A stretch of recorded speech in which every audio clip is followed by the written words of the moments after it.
Assalamualaikum warahmatullahi wabarakatuh.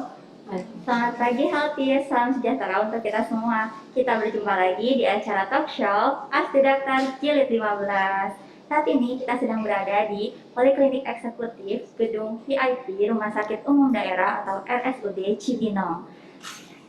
RSUD Cibinong saat ini sudah bekerja sama dengan 6 perusahaan asuransi, yaitu AXA, AAI, Admedika, BRI Life, dan juga Alexa. Jadi untuk para healthies nih yang mau melakukan rawat jalan bisa langsung aja nih ke Poliklinik Eksekutif Azalea di Gedung VIP Rumah Sakit Umum Daerah Cibinong.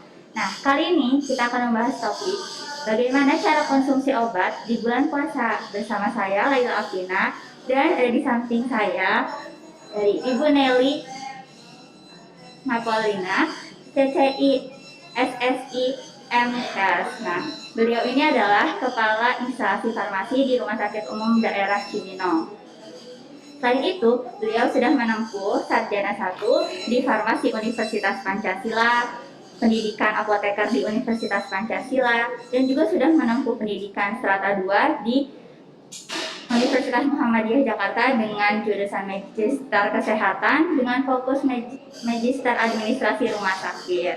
Nah, as the doctor, selain dapat dilaksanakan dan disaksikan di live streaming Instagram, selain itu juga bisa disaksikan di selain itu juga bisa disaksikan di YouTube dan juga Facebook Rumah Sakit Umum Daerah Cibinong. Nah, baiklah, Asli Daftar kali ini, jilid ke-15 akan membahas mengenai bagaimana cara konsumsi obat di bulan puasa.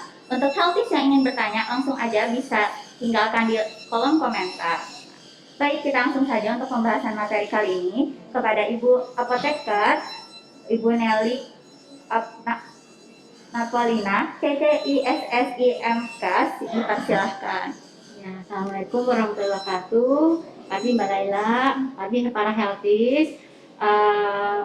Terima kasih, senang sekali bisa ikut dalam acara Ask the Doctor. Walaupun profesi saya sebagai apoteker ya, namanya mungkin tadi Nelly Apolina, CCI ya, seperti itu.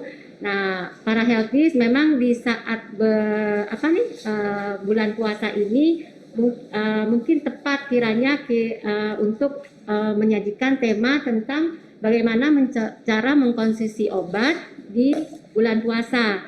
Tapi di samping itu, selain itu nanti juga ada bagaimana apa aja sih obat yang membatalkan puasa atau yang diperbolehkan untuk digunakan pada saat di siang hari seperti itu ya Mbak Lela ya.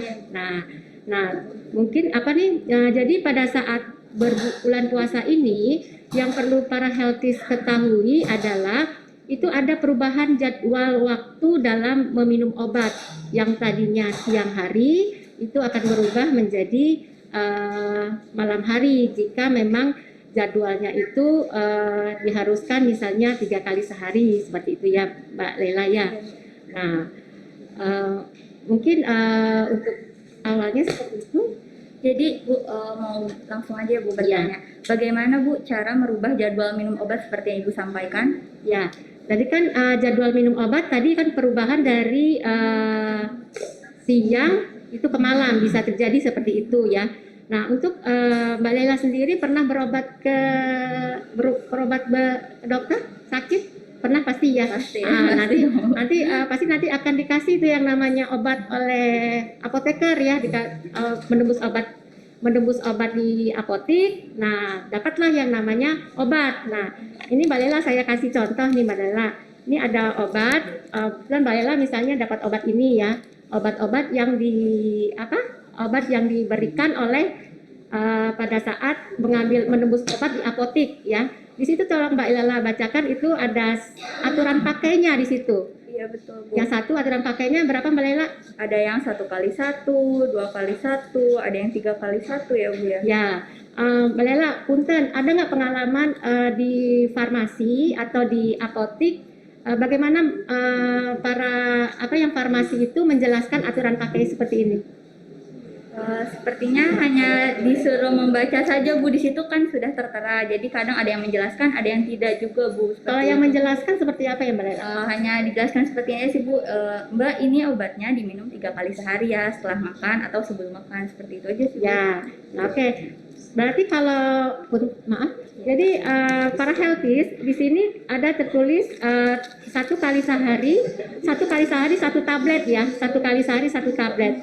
Kalau di bulan tidak apa, bukan di bulan Ramadan, ini minumnya itu ya biasa minum jam berapa kalau dapat 1 kali 1?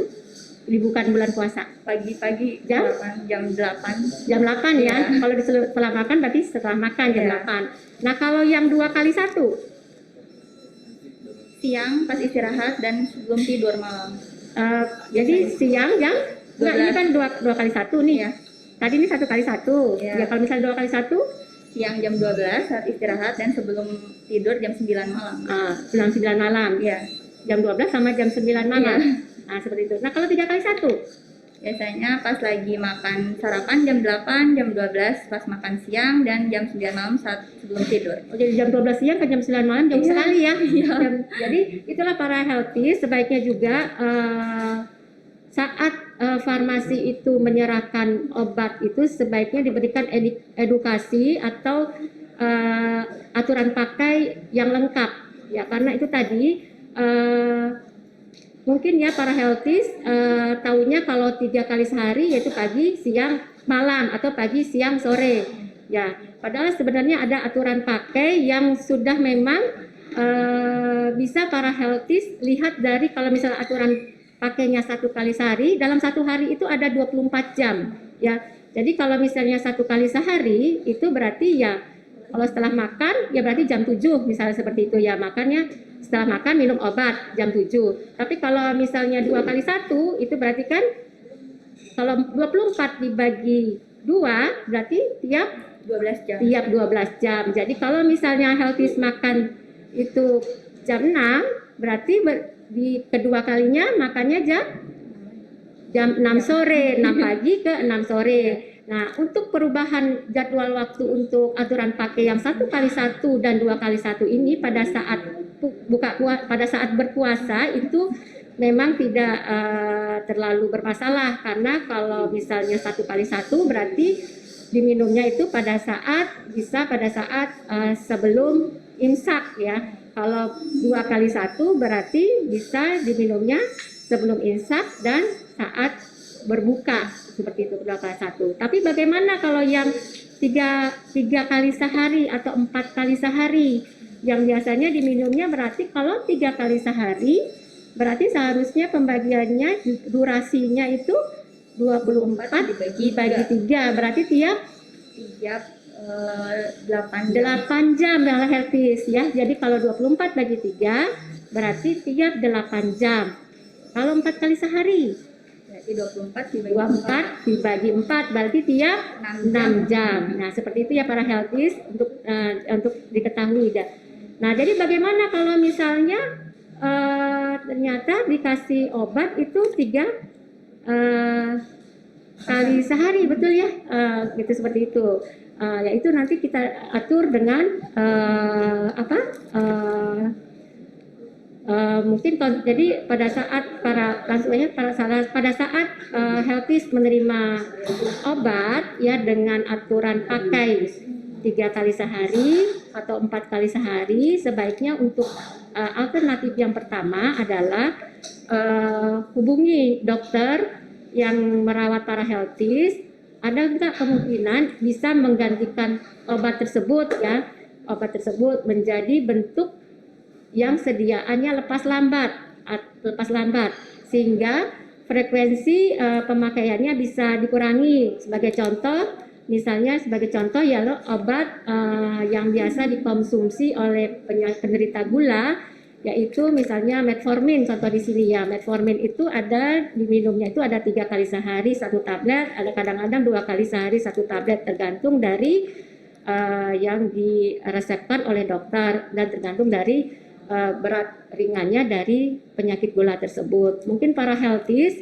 memasuki bulan puasa bisa konsultasikan ke dokter untuk diberikan obat yang sediaannya lepas lambat. Sekarang sudah ada tuh metformin XR yang lepas lambat, yang sustained release, yang pemakaiannya bisa 1 kali sehari 1 tablet ya, begitu Mbak Lela ya. Terus atau bisa juga diberikan obat yang memiliki efek dan mekanisme yang sama tapi memiliki durasi atau aksi yang lebih panjang. Contohnya juga ini mengganti ya, misalnya captopril diganti dengan lisinopril yang 1 kali sehari. Seperti itu Mbak Lela.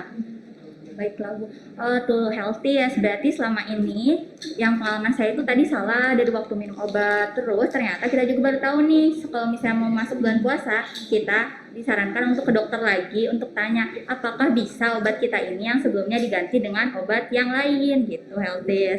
Nah Bu, melanjutkan, bagaimana Bu jika obat-obat yang dikonsumsi tersebut tidak bisa diganti, itu bagaimana ya Bu ya? Ya, kasih Mbak Lela. Nah, jadi seperti yang di awal tadi dibicarakan, jadi ada perubahan waktu dalam meminum obat ya. Kalau misalnya tadi kata dokternya, oh ini nggak bisa diganti, jadi tetap harus diminum ya, seperti itu. Tapi para healthies tetap ingin puasa, permasalahannya kan itu ya. Nah, jadi ada di sini bisa dilakukan perubahan waktu minum obat ya, supaya agar efek terapi menjadi optimal. Terus juga di mana penggunaannya itu kan jadi agak singkat ya, dari sahur sampai dengan buka puasa ya, dibalik salah, dari saat buka puasa sampai dengan sahur ya, itu mungkin waktunya itu untuk meminum obat itu, terutama yang untuk 3 kali atau 4 kali sehari ya, itu hanya sekitar antara jam 6 sampai jam 4 subuh, itu sekitar 10 jam ya, sekitar 10 jam. Nah, bagaimana pembagian waktunya untuk healthies yang obatnya tadi tidak bisa digantikan, tetapi tetap harus minum obat 3 kali sehari dan tetap ingin puasa. Nah, minum obat itu bisa dilakukan kalau yang pertama itu saat buka puasa ya, buka puasa itu di jam 6 sore misalnya gitu ya, jam 6 sore. Nanti selanjutnya bisa yang minum obat keduanya itu sekitar jam 11 malam, jadi menjelang tengah malam. Nah, setelah itu nanti yang ketiganya, dosis yang ketiganya itu diminum sebelum imsak gitu loh. Begitu pula jika 4 kali sehari ya, tinggal dibagi aja itu yang waktu antara buka puasa sampai dengan sahur itu dibagi aja dengan jeda waktu yang rata ya, yang diusahakan rata ya.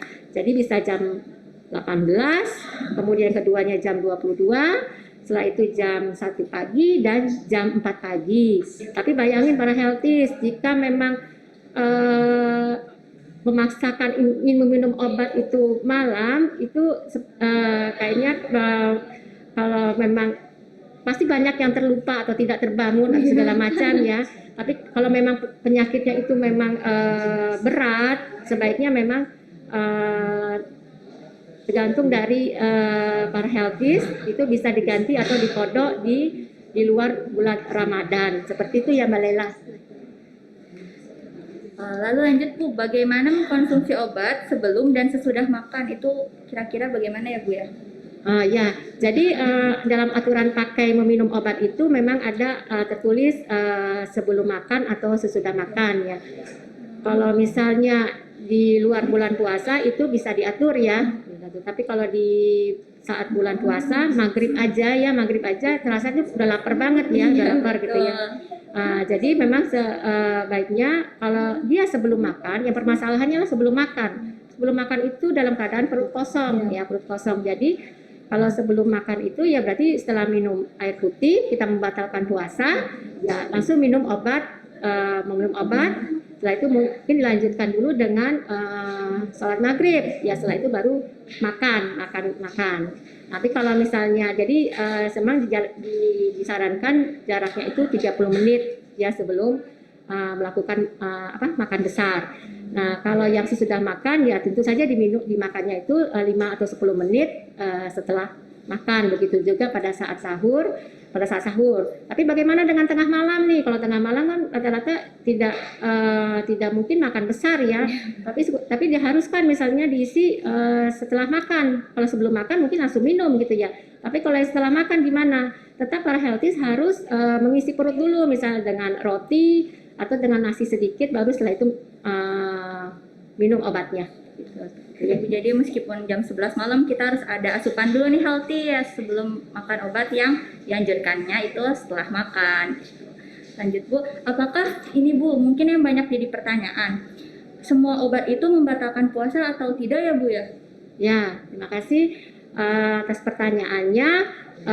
Jadi para healthies, untuk diketahui bahwa tidak semua obat itu membatalkan puasa ya. Jadi obat-obat yang membatalkan puasa tentunya kita tahu adalah obat yang masuk melalui mulut ke kerongkongan masuk ke perut ya, itu yang membatalkan puasa ya, seperti itu. Nah seperti contohnya yang obat-obat tablet ya, obat-obat sediaan tablet yang diminum, atau obat cair ya, yang untuk anak-anak itu pokoknya yang melewati mulut atau lubang ya, lubang yang ada di bagian tubuh kita. Lubang itu bisa apa? Bisa hidung, telinga, atau lubang vagina atau lubang dubur seperti itu ya. Tapi ini memang ada untuk pendapat yang ini ada perbedaan antara para ulama atau para itu, ada perbedaan-perbedaannya ya. Tapi di sini saya mengambil dari kesepakatan ahli medis dan agama pada seminar tahun 97, itu ada bentuk dari obat-obat yang tidak membatalkan puasa ya. Seperti contohnya bentuknya salep, terus obat di bawah lidah, terus obat yang disuntikan ya, terus obat seperti tadi tetes mata atau hidung dan telinga, obat kumur, juga pemberian oksigen, serta obat tadi yang masuk digunakan untuk pengobatan yang melewati alat kelamin dan dubur. Mungkin bisa kita lihat nanti langsung ke peraganya, bisa kita lihat peraganya langsung. Baik ya, langsung kita peragakan aja yuk healthies biar lebih paham.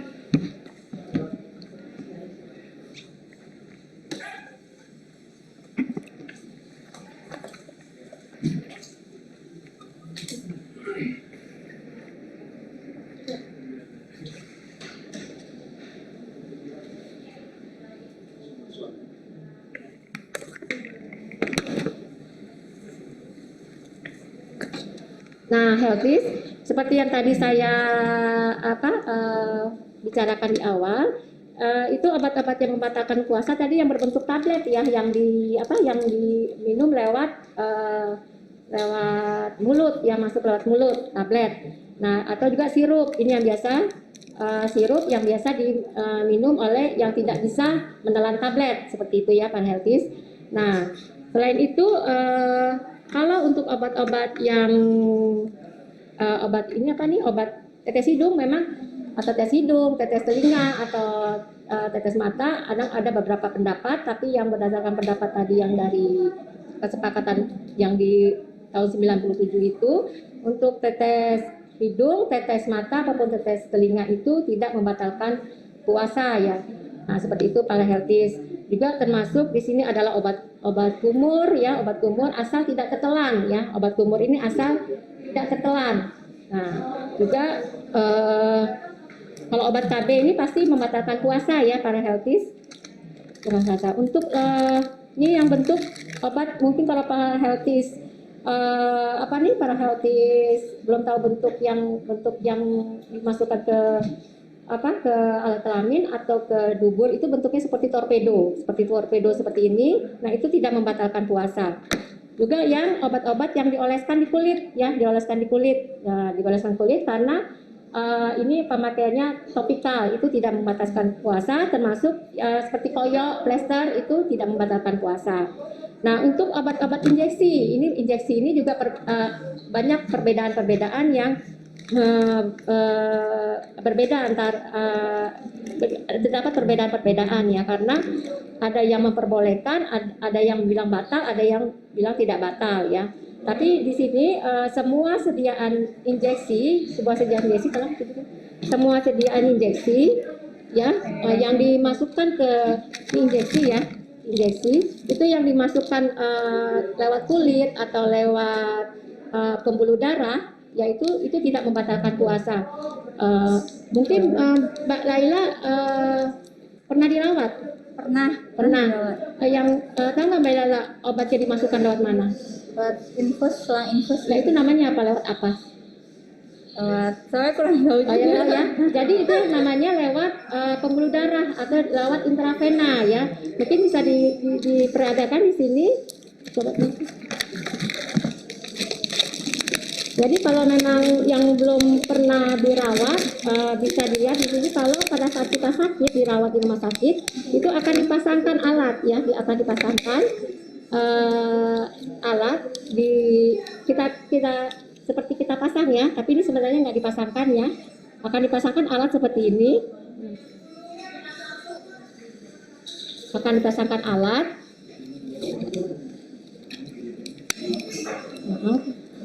Nah, ini juga nanti ada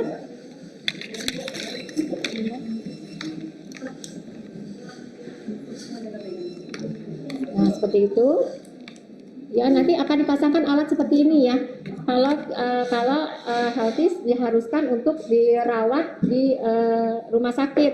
Nah, untuk sediaan obatnya itu nanti akan dimasukkan ke dalam, ini ada namanya lubang di sini ya, lubang lewat jarum suntik, lewat jarum suntik ini, lewat jarum suntik ini sudah dilepas ya ininya apa namanya jarumnya di sini. Sudah dilepas, obatnya sudah dimasuk ke dalam sini, nanti dimasukkan ke dalam darah melalui yang namanya pembuluh intravena. Nah ini tidak membatalkan puasa ya, walaupun dilakukan pada siang hari seperti itu ya. Tapi bagaimana jika itu cairan yang dimasukkan itu adalah cairan nutrisi? Ini kita anggap cairan nutrisi, biasanya kalau sudah dicampur ini semuanya akan berwarna seperti susu ya. Cairan nutrisi. Nah, ya.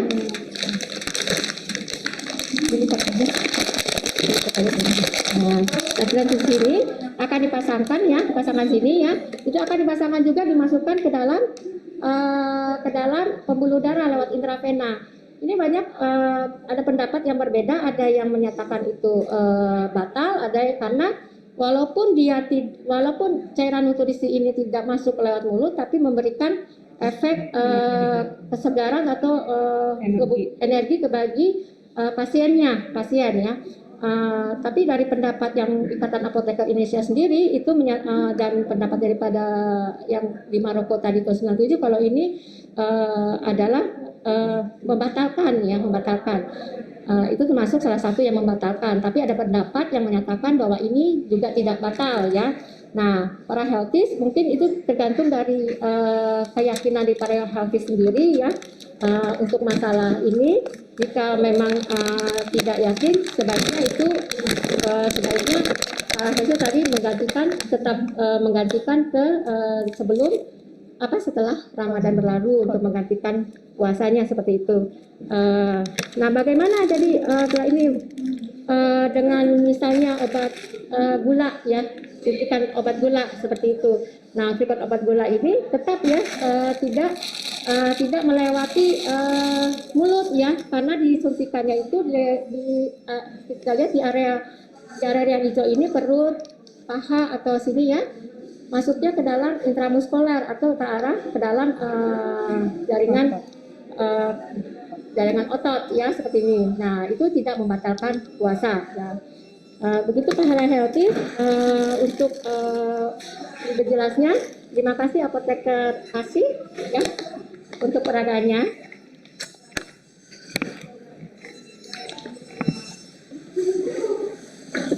Jadi demikian para Healthies, kalau misalnya para Healthies memang tidak semua para Healthies mengetahui dari alat-alat yang yang sebenarnya itu obat-obat yang membatalkan puasa pada saat di siang hari seperti itu ya. Ada satu lagi di sini Pak Hertis, yaitu untuk yang misalnya pemakaian oksigen ya, oksigen itu kan masuk ke hidung ya, masuk ke hidung. Nah, batal atau tidak gitu ya? Batal atau tidak? Tadi kan dari lewat hidung katanya batal. Ya. Batal atau tidak? Tidak sepertinya Bu ya. Tidak Karena ya. seperti bernafas. Ya, karena yang dikeluarkan oksigen itu adalah udara ya, udara oksigen. Jadi seperti kita seperti bernafas seperti itu ya. Tapi bagaimana kalau misalnya dia mengandung obat? Kita Jadi kalau juga nih jadi memang ada pendapat yang berbeda juga, ada yang menyatakan batal, ada yang tidak menyatakan batal ya, karena dia lubang, kenapa dia nyatakan batal? Itu lubang hidung itu mempunyai saluran ke arah perut ya, makanya ada pendapat yang menyatakan itu batal puasanya seperti itu. Sama juga dengan tetes telinga, tapi kalau tetes mata tidak, karena tetes mata itu tidak ada saluran ya ke arah perut untuk tetes mata seperti itu para healthy. Mungkin itu ya obat penggunaan obat-obat yang bisa yang tidak membatalkan pada saat digunakan pada siang hari. Tapi memang tadi kalau memang kondisi sakitnya itu memang parah, sebaiknya para healthy tidak melakukan puasa. Atau misalnya kalau misalnya itu tadi pemakaian obatnya cuma sekali sehari atau 2 kali sehari, itu bisa diatur pada saat sahur atau pada saat berbuka puasa ya, seperti itu para healthy. Para healthy, banyak banget kan ilmu yang kita dapetin dari live chat ini. Nah, untuk healthy yang mau bertanya ini udah banyak banget yang masuk ke kolom komentar. Saya izin membacakan ya Bu ya. Yang pertama ada dari @Bila Sofyan, maksimal berapa banyak obat yang diminum dalam sekali konsumsi Bu?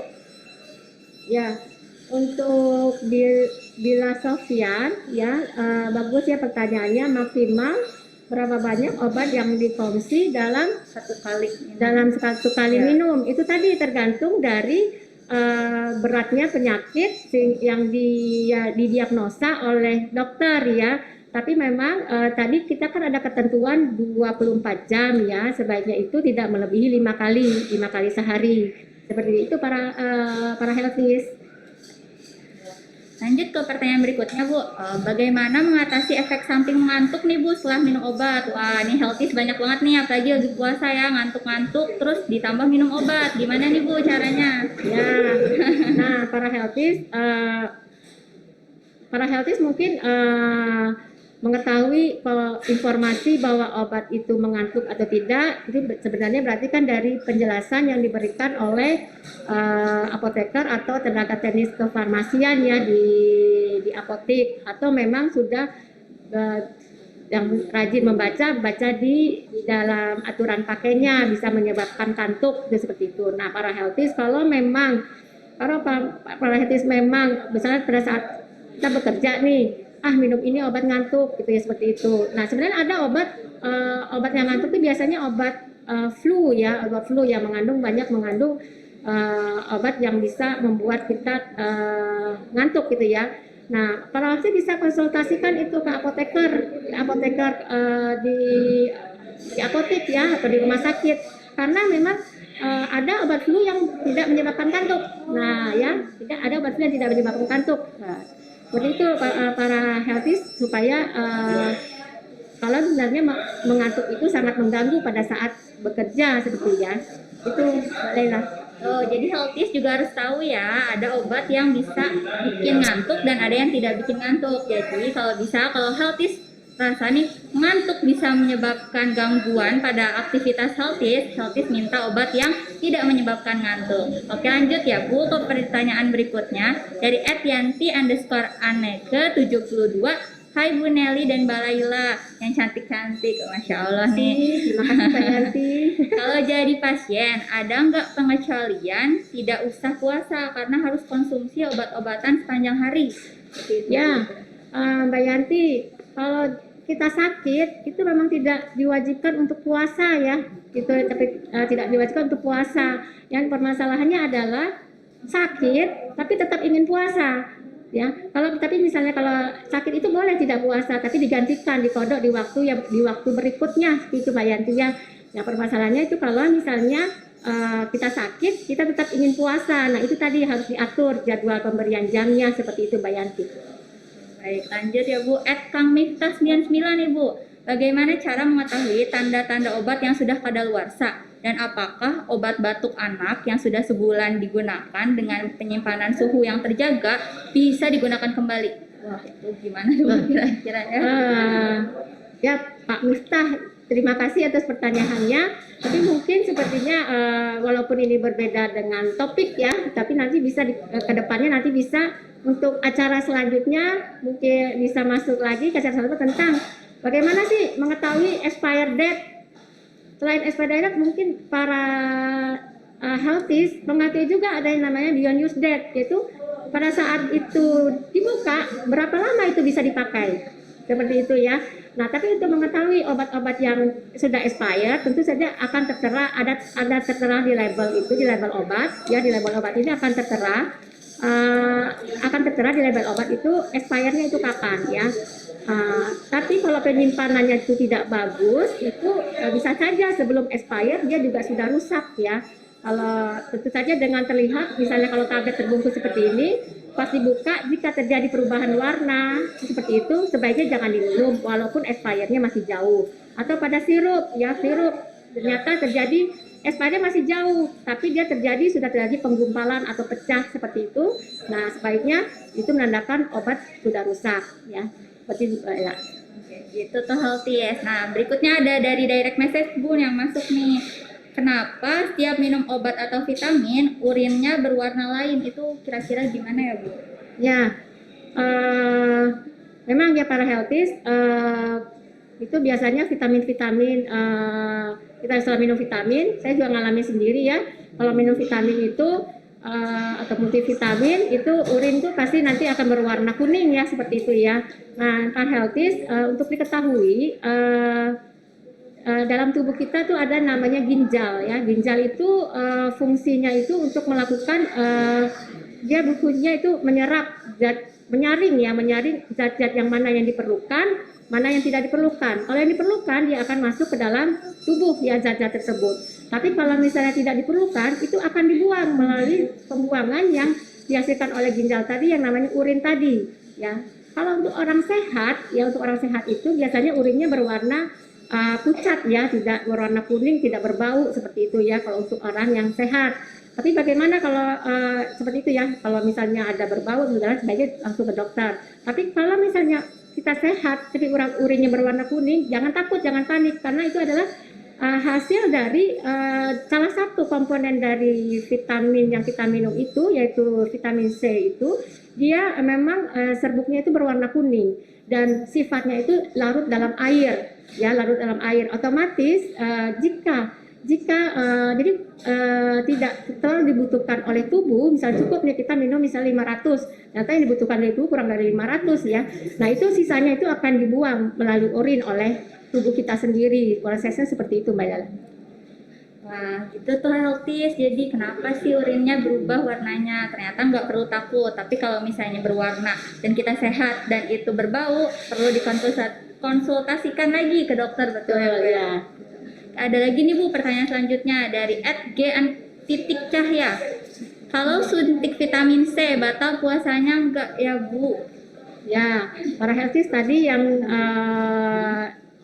kalau pendapat dari ada berbeda pendapat untuk suntikan ya, ada yang mengatakan itu membatalkan puasa, ada yang tidak membatalkan puasa ya. Nah, semua yang disuntikan itu melalui kulit itu sebenarnya tidak membatalkan puasa. Tapi bagaimana dengan vitamin C? Kan itu berarti kan energi kita macam apa? Jadi kita berenergi seperti itu ya. Nah, itu tadi ada perbedaan pendapat, nyatakan ada yang batal, ada yang tidak batal. Tadi dari keyakinan healthy sendiri, kalau itu meragukan ya terpaksa ya itu puasanya digantikan atau lakukan suntikan itu. Biasanya kan vitamin C itu sehari sekali ya, suntikan itu bisa dilakukan setelah kita berbuka seperti itu ya, karena itu kan vitamin bisa bisa dilakukan juga kapan saja gitu ya. Nah tapi kalau bagaimana kalau siang hari merasa lemas sekali, berarti kan dalam keadaan sakit ya. Kalau dalam keadaan sakit energi sudah tidak ada segala macam, Nah, itu ya tadi tergantung dari keyakinan para healthies ya, seperti itu. Baik nih Bu, ada lagi pertanyaan selanjutnya dari Ed Kartika. Vaksin untuk COVID, apakah membatalkan puasa atau tidak? Ya, vaksin COVID ya. Para healthies kalau menurut pendapat sudah ada pendapat dari MUI itu tidak membatalkan puasa ya. Nah, vaksin sendiri itu pun disuntikannya itu melalui intramuskular di sini ya, di tangan ya. Nah, berarti kan tidak melalui mulut ya, tetap melalui luar kulit ya. Nah, vaksin itu juga dia sifatnya adalah bukan sebagai obat atau segala macam ya, tapi untuk pencegahan, untuk meningkatkan antibodi dari tubuh itu sendiri. Jadi untuk vaksin COVID, para healthies jangan khawatir, jangan takut, fatwanya juga sudah ada, itu tidak membatalkan puasa. Oke, gitu ya healthies. Jadi jangan takut lagi untuk melakukan vaksin COVID karena selain dianjurkan juga tidak membatalkan puasa. Tapi kalau misalnya healthies masih ragu batal atau tidak bisa mengganti puasa di bulan selain bulan Ramadan yang berarti disebut dengan puasa qada. Gitu ya healthies. Lanjut ke pertanyaan berikutnya dari @bunga 90. Pertanyaannya adalah, untuk konsumsi vitamin, suplemen, multivitamin di bulan puasa maksimal boleh berapa kali? Apa boleh setiap habis buka dan setiap habis sahur? Mohon izin. Nah, para healthies sebenarnya untuk vitamin, suplemen atau multivitamin itu tergantung dari dosis yang ada setiap. Jadi setiap itu bisa tolong dibaca leafletnya, ada dosisnya, ada aturan pakainya ya. Tergantung dari berapa besarnya dosis yang terkandung di dalam komposisi dalam multivitamin atau suplemen tersebut. Jadi kalau biasanya sudah ada aturan pakainya, bisa diminum satu kali sehari atau 2 kali sehari. Nah itu bisa kalau 1 kali sehari ya minumnya 1 kali sehari. Kalau 2 kali bisa di saat buka maupun dan di saat sahur ya. Nah itu bisa dikonsumsi, memang setiap hari bisa dikonsumsi gitu para healthy. Itu ternyata healthies nih. Ada lagi Bu dari @ad. Bagaimana cara konsumsi vitamin C yang baik dan benar di bulan puasa? Nah, seperti yang tadi ya tentang vitamin, seperti vitamin tadi ya, vitamin C itu sebenarnya bersifat asam, ya bersifat asam. Kalau para healthies itu ada masalah dengan lambung, ya masalah dengan lambung, itu sebaiknya minumnya itu setelah makan, ya setelah makan. Tapi ada juga vitamin C yang asamnya sudah dihilangkan, ya asamnya sudah dihilangkan. Jadi bisa diminum juga pada saat belum istilahnya pada saat belum terisi juga bisa. Tapi sebaiknya untuk mencegah hal-hal yang terjadi, sebaiknya untuk vitamin C itu diminumnya itu memang sebaiknya setelah makan. Jadi selain vitamin C-nya, healthies juga harus perlu tahu jenis vitamin C-nya, apakah yang sudah dihilangkan asamnya ataukah yang belum dihilangkan asamnya, begitu ya Bu kira-kira. Nah, ada lagi nih Bu pertanyaan yang masuk via DM. Kapan sebaiknya minum obat MAH saat puasa, Bu? Nah, para healthies, obat MAH itu sifatnya adalah itu antasida ya. Sifatnya adalah menetralkan asam lambung. Jadi obat MAH itu menetralkan asam lambung ya. Nah, karena dia sifatnya itu menetralkan asam lambung, berarti sebelum kita makan, itu sebaiknya lambung itu dilapisi dulu, dilindungi dulu. Nah, seperti itu ya, dilindungi dulu. Nah, biasanya itu berarti untuk obat MAH itu sebaiknya diminum sebelum makan supaya lambung itu bisa terlapisi oleh misalnya makanan-makanan yang menyebabkan lambung itu teriritasi, seperti kita makan cabai atau makan apa ya seperti itu ya. Nah sebaiknya memang untuk obat MAH itu diminumnya itu sebelum makan. Nah untuk healthies diketahui obat lambung itu ada yang bentuknya cair, ada yang bentuknya tablet ya. Obat MAH ya, ada yang bentuk tablet, ada yang cair, antasida ya. Untuk tablet pernah minum obat MAH? Pernah Bu, pernah dikunyah ya biasanya. Nah, obat tablet itu yang obat lambung itu jangan langsung ditelan, tapi efektivitasnya akan lebih baik itu dikunyah dulu baru minum air. Ya seperti itu ya, para healthy. Oh gitu, nambah lagi ilmu kita nih healthy. Lanjut ke pertanyaannya berikutnya. Untuk obat tetes mata nih Bu, dapat membatalkan puasa atau tidak? Jika digunakannya setiap siang hari, gimana nih Bu? Tadi Ya. kita udah dijelaskan. Ya. Silahkan, Ya Bu. Pak Hafiz, nggak apa-apa, saya ulangi lagi karena memang saya senang memberikan informasi ilmu, saya senang memberikannya walaupun berulang-ulang ditanyakan, tidak apa-apa. Nah, para healthies memang tadi tetes mata dinyatakan tidak membatalkan puasa walaupun pakainya itu di siang hari, tidak masalah seperti itu ya, karena tidak ada hubungan langsung ke rongga perut seperti itu ya para healthies. Nah, gitu. Jadi gak usah khawatir healthy, siang-siang matanya perih boleh kok ditetes obat mata. Oke, lanjut ke pertanyaan berikutnya ya. Dari @G Cahya. Untuk insulin, apakah masih bisa nih digunakan kalau expired date-nya itu sudah lewat, Bu? Insulin, gimana nih, Bu?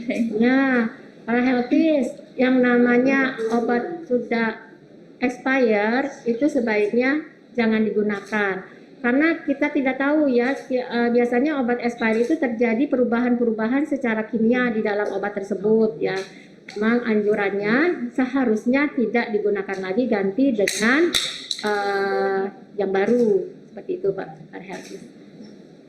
Berikutnya nih Bu, saya juga agak penasaran, ada pertanyaan dari direct message, yaitu untuk saat puasa seperti ini nih Bu, kita kan juga saat masih pandemi, masih lingkungan harus menerapkan 5M, kita pasti sering dengar bahwa minum vitamin biar sehat, minum vitamin. Kira-kira nih Bu, jenis vitamin apa yang cocok dan bagus diminum saat kita sedang berpuasa? Nah, sebenarnya fungsi dari vitamin itu kan supaya kita daya tahan tubuh kita lebih baik ya. Semua jenis vitamin itu baik ya, vitamin itu baik. Tapi pada saat pandemi ini mungkin yang diperlukan itu vitamin yang bisa meningkatkan antibodi seperti itu ya. Contohnya yang biasa diresepkan oleh dokter-dokter itu adalah vitamin yang ada mengandung vitamin C ya, seperti itu. Juga vitamin D3 ya, karena vitamin D3 itu berfungsi juga untuk dia selain mengikat kalsium, dia juga dapat membantu untuk mengikat virus yang bisa masuk ke dalam tubuh. Betul healthy, jadi bisa dipilih ya vitamin mana yang akan dikonsumsi. Lanjut, ada pertanyaan berikutnya, yaitu bagaimana konsumsi antibiotik nih Bu sebelum atau sesudah makan pada saat puasa? Ya.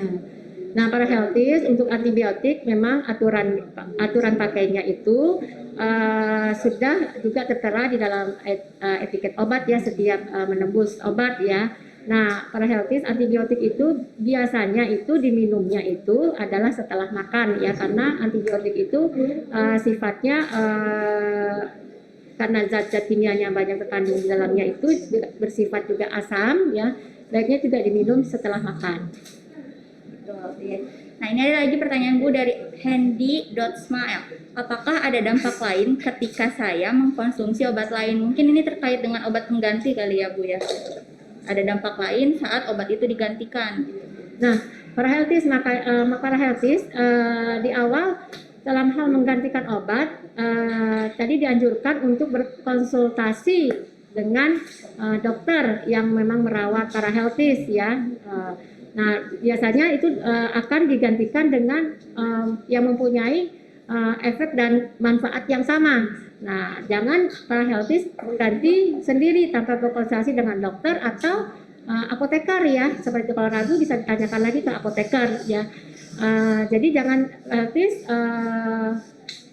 karena mendengar dari teman atau tetangga akhirnya dicoba dengan obat yang lain seperti itu ya para healthies.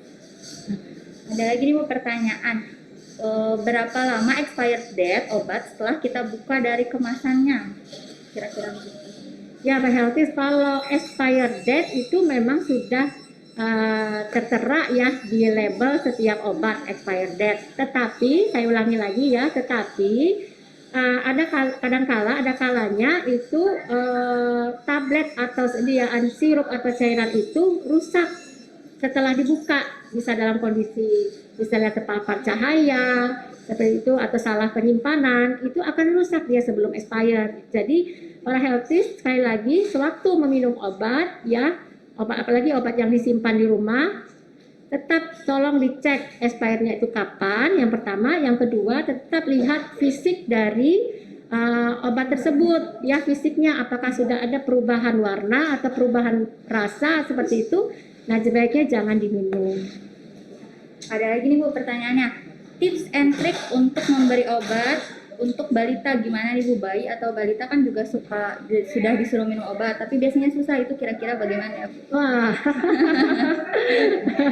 tips and trick yang berbeda-beda ya, setiap ibu kalau bayinya itu berbeda-beda. Tapi memang sebenarnya untuk obat bayi atau balita itu, apalagi bayi ya, itu sudah disediakan obat yang berbentuk tetes ya, seperti bentuk tetes. Nah, biasanya itu ibu-ibu itu bisa mengakali misalnya dengan dimasukkan ke dalam makanan seperti itu, dicampurkan ya, supaya anaknya itu mungkin tidak tahu kalau di dalamnya itu ada obatnya. Contohnya salah satu seperti itu ya, gitu Mbak Laila ya. Baik, ya ampun, menarik sekali ya pembicaraan kita pada pagi hari ini, dan banyak banget nih Bu ilmunya, termasuk tadi saya nggak tahu ini disuntik di sini itu dimasukin kemana ya infusan, ternyata itu masuknya ke pembuluh darah, yang mana nggak semuanya membatalkan puasa, tapi balik lagi ke keyakinan healthies gitu ya kira-kira Bu. Nah, bagi healthies yang pertanyaannya belum terjawab di sesi ini, bisa langsung aja kirim ke pesan atau direct message di semua sosial media kita, yaitu ada di Instagram @rsudcibinong_bogor, di Facebook @rsudcibinong, di YouTube rsudcibinong, maupun di Twitter @rsudcibinong. Selain itu juga, jangan lupa healthies tetap mematuhi protokol kesehatan dan menerapkan 5M, yaitu memakai masker, menjaga jarak, lalu mencuci tangan dengan sabun, dan juga menghindari kerumunan serta mengurangi mobilitas begitu. Nah, untuk healthies, terima kasih banyak juga sudah meluangkan waktu menonton acara ini, dan juga terima kasih sebanyak-banyaknya untuk apoteker sekaligus Ketua Instalasi dari Farmasi Rumah Sakit Umum Daerah Cibinong, Ibu Nelly Apolina, CCI SSI MKes. Terima kasih Satu banyak. lagi Mbak Lela, Ya. kalau para healthies yang berobat ke RSUD Cibinong ingin menanyakan tentang obat di RSUD Cibinong itu, di farmasi rawat jalannya itu bisa itu melayani untuk konsultasi tentang obat ya, bisa datang di jam kerja, pada saat jam kerja seperti itu ya. Banyak apoteker yang di sana yang bisa melayani para healthies jika ingin berkonsultasi tentang obat. Wah, sungguh berarti apotekernya ini sudah luar biasa sekali ya pelayanannya. Nah, terima kasih bagi healthy, semoga bermanfaat untuk kita semua. Sampai jumpa lagi di Ask the Doctor jilid berikutnya. Assalamualaikum warahmatullahi wabarakatuh. Alhamdulillah.